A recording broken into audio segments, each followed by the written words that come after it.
Suppose for a moment you are all-knowing, all-powerful. You can have anything you desire, and you have eternity to play. What would you do?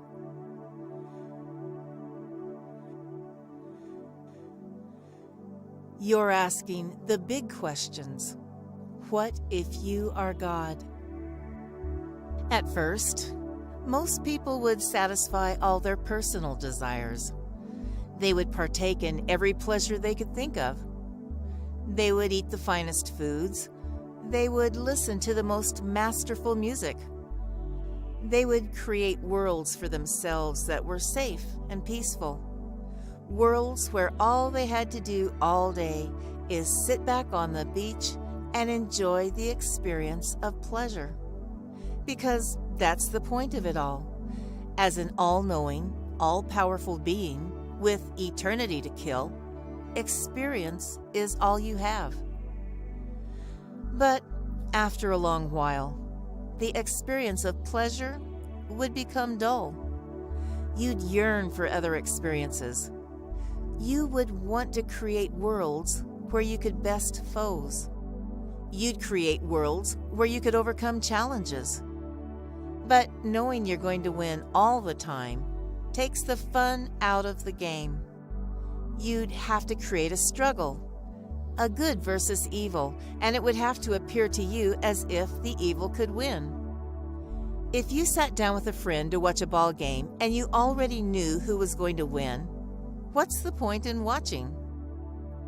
Eventually, you'd want to have another experience. You'd want to experience surprise. But the only way to experience surprise is to forget for a while who you are. You would choose to forget because you know at the end of the game it'll be all right. You'd want to see just how far you could take it, how hard of a game you could create for yourself. What's the hardest difficulty setting you could play on? You'd experience tremendous pains, outrageous heartbreaks.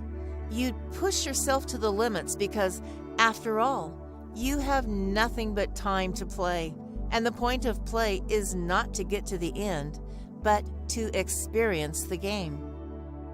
Now, most people want to respond, if I am God, what about everyone else? Well, this is an extremely microscopic view of oneself. It goes back to the question, who are you? And as God, you'd be the whole thing. You'd play all the parts. It would be like a dream. In a dream, there are other people. During a dream, these others appear as if they aren't you.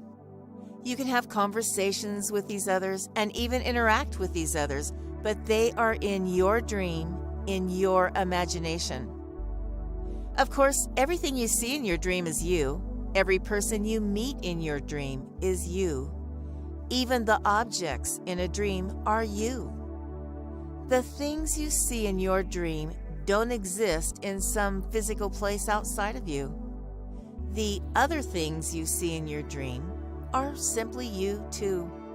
So the experience of otherness can exist even when there is no real separation between you and the other. So maybe you are God. Maybe everyone and everything you see is you. Maybe you wanted to have a certain experience and bam, you ended up in a place you call here and a time you call now. Maybe life is but a dream. Thanks for watching the video. If you liked it, subscribe. I've got more to come. You want to debate me? Put it right there in the comments and check out these other awesome videos.